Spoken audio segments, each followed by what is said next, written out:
इस सवाल को समझने वाले हैं। एक ऐसा सवाल जो घर खरीदने की सोचने वाले कई लोगों के मन में आता है।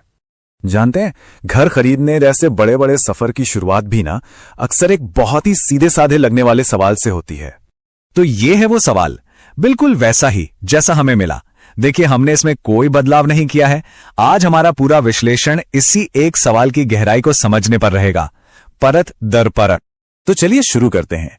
सवाल का जो पहला हिस्सा है, बैंक से डील कैसे करें, वो हमें सीधे उस पॉइंट पर ले जाता है जो इस पूरी प्रक्रिया को सबसे अलग बनाता है, और वो है सेलर यानी बेचने वाला, एक बैंक। तो सोचना यह है कि आखिर बैंक से प्रॉपर्टी खरीदना एक आम डील से इतना अलग क्यों होता है? क्या फर्क है दोनों में? चलिए देखते हैं। अब इस टेबल को देखिए, ये बहुत मजेदार है। एक तरफ है आम मालिक जिसका मकसद है ज्यादा से ज्यादा प्रॉफिट कमाना, वहीं दूसरी तरफ है बैंक जिसका गोल बिल्कुल अलग है, वो बस अपना कर्ज वसूल करना चाहता है। तो इसका सीधा सीधा मतलब यह है कि आप किसी इंसान से बात नहीं कर रहे हैं, आप एक सिस्टम से, एक संस्था से डील कर रहे हैं, और वो संस्था बस अपने नियमों के हिसाब से चलती है।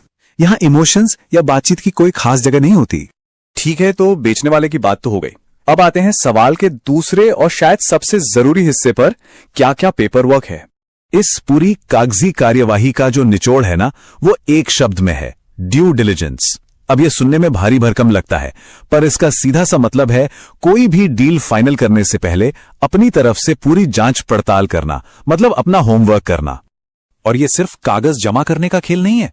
असली बात है हर कागज पर सही सवाल उठाना, जैसे क्या मालिकाना हक बिल्कुल साफ है, कोई पुराना कर्ज या बिल तो बाकी नहीं है, बिल्डिंग की सारी परमिशन है या नहीं। चलिए अब बात करते हैं कि इस सौदे में दांव पर क्या लगा है, और ये हमें सवाल में ही साफ साफ बताया गया है, 20 से 25 लाख रुपए।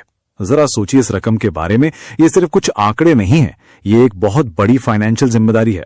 ज्यादातर लोगों के लिए ये रकम क्या है? ये उनकी सालों की मेहनत की कमाई है, ये उनके परिवार के सपनों का घर है। ये एक बहुत बड़ी फाइनेंशियल जिम्मेदारी है जो उनकी आने वाली जिंदगी को एक दिशा देगी।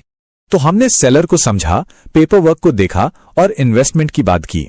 अब इन सब धागों को एक साथ जोड़कर पूरी तस्वीर देखते हैं।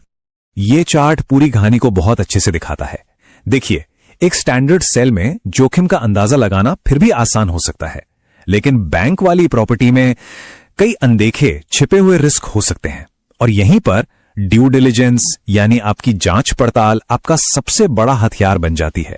तो अब जब हम उस असली सवाल पर वापस जाते हैं तो समझ आता है कि यह सिर्फ एक सवाल नहीं था, ये तो असल में एक बहुत ही समझदारी भरा रोडमैप है जो हमें पहले से ही